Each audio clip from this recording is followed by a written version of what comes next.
The cast makes the film, and जहाँ भी ये चली है लोगों ने कहा है कि जिन लोगों को आप लोगों ने चुना हम उनके अलावा किसी को सोच ही नहीं सकते इस कैरेक्टर के लिए. और वो ये भी कहते हैं कि जो भी छोटा भी रोल हो या बड़ा भी रोल हो, कहते हैं कि whatever characters in the film they have quite a presence. तो जैसे कुछ किरदार हैं जो एक सीन में हैं या दो सीन्स में भी हैं, वो भी मेमोरेबल रहे हैं. ये 2-3 लोगों ने ना आके हमसे हट के बात की. इट्स अबाउट टाइम कि हम सिनेमा में अपने चेहरे देखें, अपनी ही सोसाइटी के, अपने समाज के चेहरे देखें, ऐसे लोग देखें जिनसे हम रिलेट कर सकते हैं. तो इसलिए पहली बात ये कि मैं चाहूँगी कि मैक्सिमम नंबर ऑफ़ पीपल आएँ. सेकंड बात ये है कि इसमें जो 2 इंस्पिरेशन पॉइंट्स हैं जो मैं यूजुअली कहती हूँ, वो ये है कि इत्तेहाद में आज़ादी है, कि हम सब अगर इकट्ठे खड़े हो जाएंगे तो हमारे सामने कुछ भी नहीं आ सकता, कुछ भी नहीं हमें रोक सकता.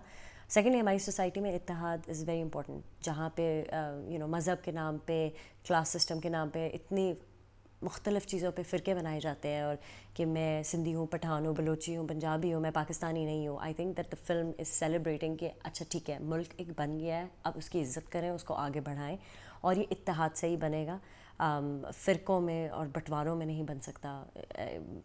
तो that is the first theme कि इत्तेहाद में आज़ादी है और हम सब एक हैं.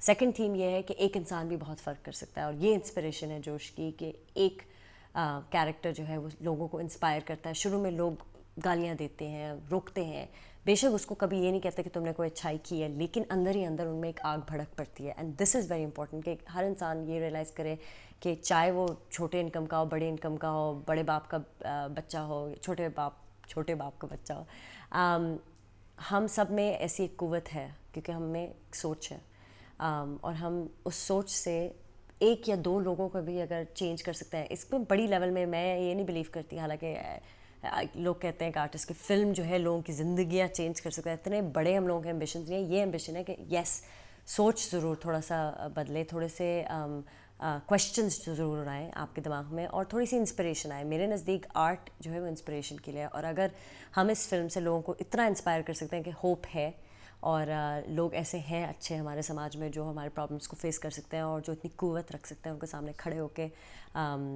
एक मूवमेंट लाने के लिए, दैट्स इनफ. तो अगर आप जोश देख के बाहर जाके एक तो सोचें, और दूसरा थोड़ा सा खुश हों और थोड़ा सा इंस्पायर हों, then I think we have done our job. मैं साइंस और इंजीनियरिंग से मैंने अपनी स्विच की है फील्ड फिल्म बनाने में, और ऑनेस्टली आई थिंक एक अच्छी फिल्म बनाना किसी भी लैब या साइंटिफिक एक्सपेरिमेंट से मुझे तो मुश्किल लगता है, बिकॉज़ एक ऐसी चीज़ है जिसमें इतनी मेहनत है और ये इतनी थैंकलेस जॉब है. आई मीन लोग आते हैं 1 मिनट में रद्द कर देते हैं एक फ़िल्म को, ये नहीं सोचते उसमें कितना ब्लड स्वेट एंड टीयर्स, कितना खून गया है एक फ़िल्म बनाने में. तो एक पहली बात ये, it's a very difficult job, क्योंकि आपको एक पूरी टीम को साथ लेके चलना होता है, अपना विज़न बरकरार रखना होता है, लोगों से कोलैबोरेट करना होता है, उनका भी फीडबैक लेना है, लेकिन आपने अपना विज़न, अपना वॉइस इंटैक्ट रखना है. सेकेंडली, एक ऐसी फ़िल्म बनाना, देखें आपकी फ़िल्म बहुत लोगों को अच्छी लग सकती है, बहुत लोगों को बुरी लग सकती है, and that is not something that is easy to handle. तो उस हिसाब से आई थिंक फ़िल्म मेकिंग बहुत मुश्किल है. तो पहली फ़िल्म, फ़ीचर लेंथ फ़िल्म बनाना काफ़ी मुश्किल था, क्योंकि ज़ाहिर है पाकिस्तान के हालात are not necessarily that stable. But somehow I don't know what it was, goodwill थी टीम की, क्या था कि शूट 35 डेज़ की, कराची के काफ़ी हालात सही नहीं थे उस वक्त, लेकिन somehow during the entire shoot we were able to stay on schedule. ठीक है, प्लस माइनस हुए, भंड बहुत हुए, लेकिन somehow we were able to finish the shoot within our budget, and that's a matter of pride. But I think that making a film really kicked my butt, to be honest, and I'm really looking forward to making my next feature, and I'm hoping that Josh has really taught me quite a bit, but it was quite tough. जोश की सबसे बड़ी strength, in fact I have been very lucky कि मेरी most films की जो बहुत बड़ी लोगों को स्ट्रेंथ लगती है वो म्यूज़िक, चॉइस ऑफ म्यूज़िक है. And I've been very lucky to work with Indus Music that comprises of Shahi Hassan, obviously Shahi Hassan, one of our legends, Noor Lodi and Manish Judge.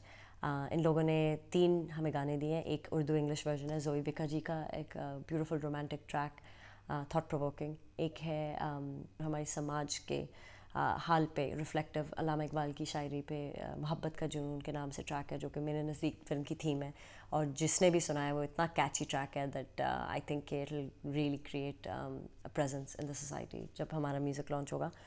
And third is a very peppy dance number, जो I can see mehndi और शादियों में choreograph हो. तू नच, हमारे मनीष जज जो हैं उनकी वालदा ने लिखे हैं उसके lyrics, and it's quite amazing. ایک تو خیر فلم کا جو میوزک ہے وہ بہت موونگ ہے, بہت سولفل ہے, اس میں بہت بہت روح ہے. And on top of it اس کا جو اسکور ہے بیک گراؤنڈ وہ اینڈریو ٹی مکائے, ایک اوارڈ وننگ برٹش کمپوزر ہے, انہوں نے کیا ہے. And it really has a presence throughout the film. تو I think that. And then we have Ali Azmat's Narina, which actually has been my favorite growing up, and I never would have thought, میرے تو خوابوں میں بھی نہیں ہوتا کہ میری پہلی فلم میں نارینا کے ہمیں رائٹس ملیں گے. تو we're very excited and we're launching the music soon, so hopefully, seeing that, hoping that it can come out.